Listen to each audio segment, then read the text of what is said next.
And it wouldn't give us as much revenue as we really need to start saving for fireworks. Well, who knows?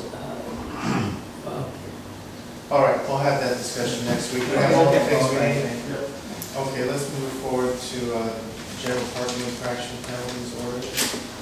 John? Yeah, just to follow up on the initial investigation we did regarding to what our traffic infraction was for handicap zone, and it ended up that, in fact, by RCW, we are required to charge a minimum of $450 for infraction. And we became aware of the fact that this also contributes to state funds with regard to that we need to be paying into as well. So anyway, this is basically an administrative task to update our code to what we are required to charge for RCW. So you're looking for a motion? A motion to one thing I'd like to say about this, you know, I just don't feel that it's right to impose infractions on people, penalties on people when they have no right of appeal. We don't have a court. There's no way that anybody can appeal any of this. they can't appeal. To who? But we have a court, we can convene a hearing on it, and it's stated in their Who would be the... Wall, Judge Wall. I'm sorry? Wall. We've never heard of it. Yeah. Is what is it? David Wall. Wall. Yeah. He's a judge pro tem that comes to town anytime there's a... And we can begin whenever anybody basically... And how much does that cost?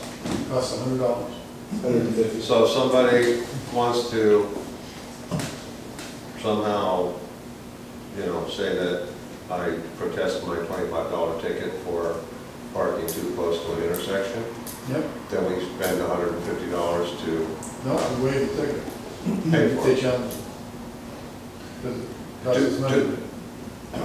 Right, that's what I'm saying. So, I mean, really, there's no right of appeal, so we just waive the ticket. And we also don't really have a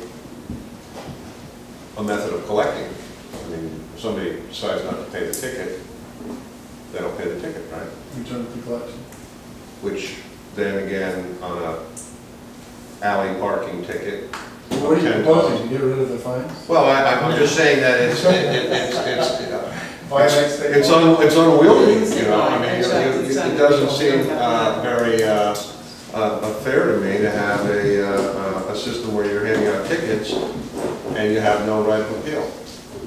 Look, we'll go ahead and prove this, but we have no defense against it. We have no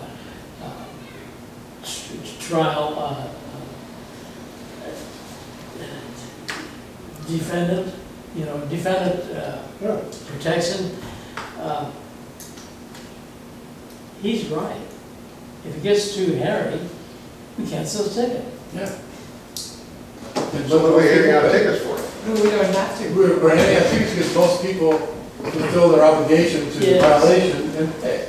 I thought the state, we don't even have to have a parking violation. They would even have police. Really?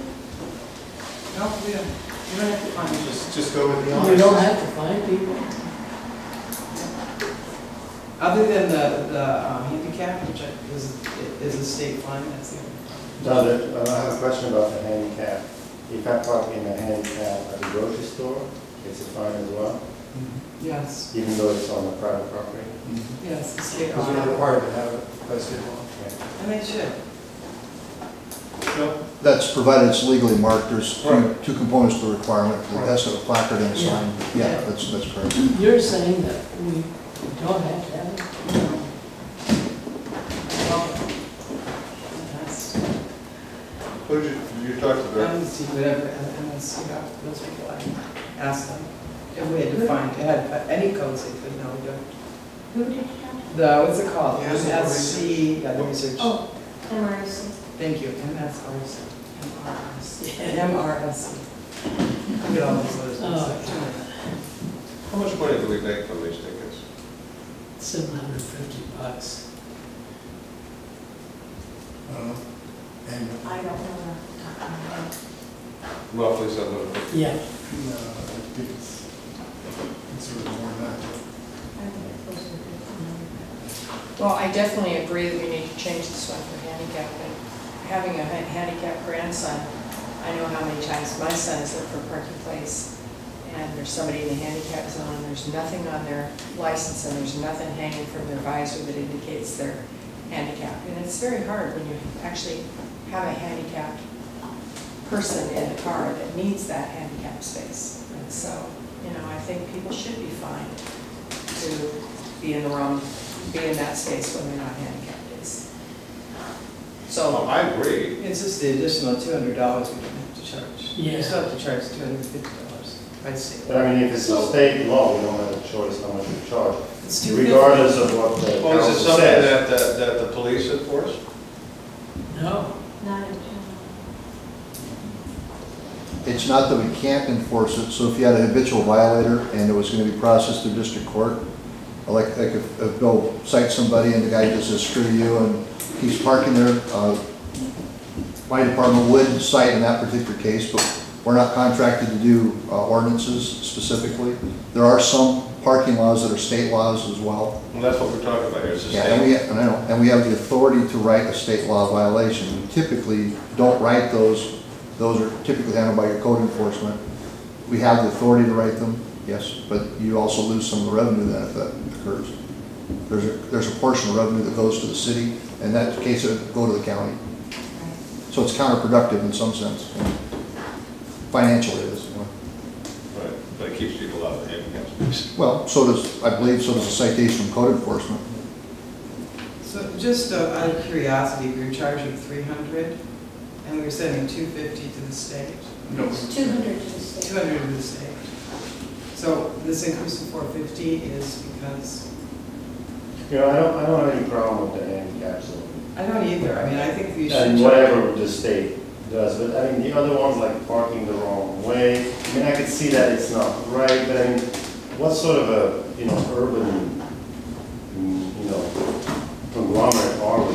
This is really small town, and I hate to see us get into it. I mean, it's nitty-gritty stuff. I mean, I put my own sign, please don't park in front of my, actually, I can only find one that says no parking right where I pull in. Well, I always park in front of it myself. And it's like, I don't want to take it for that. I mean, it's, you know, I mean, it's a small town thing. You know, it's a small town thing, and I don't think we should insist on it. I could really see the, you know, state mandated items like the handicap zone, and there's a couple others there that, you know, if it's a safety issue, got no problem with it if it's a safety issue. But for the rest, it's like, yeah, you know. That's what I'm saying. $750 a year. It's not at all a question, like, to me, it's a question of public safety, and if it's the law for, you know, handicap zone, okay. For the rest, it's like, it's a small town thing, you know, okay, cite the people that have loud motorcycles, go for it, I really like that, I have a problem with that. So you I want don't to know if that's on here, John. Absolutely. No, because I think there's gotta be a law out there about the side, about the, you know, the amount of decibels that you can have, you know. There is, You know, actually. talking about becoming handicapped, or you can here. I think there actually Anyway. is a decibel law, but it's very rare. You know, I You could be opening up Pandora's box. I mean, I've never heard of an elected body advocating getting rid of it. advocating applying the laws, well, that's what it would be.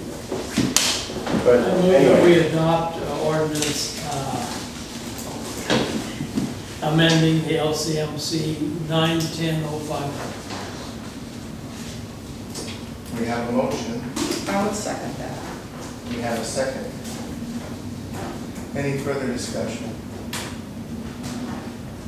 All in favor say aye. Aye. Opposed? Nay. Was that a nay? That was a nay. That's 3 nays and 2 positive. The motion fails. Thank you. Let's move on to the next item, item number 2. This was recommended also by municipal research for several reasons. Number one, we don't have a policy in regard to an official policy of the town in regard to written communications. Second of all, although we've reviewed this particular item several times over the past couple of years, It should provide clarity.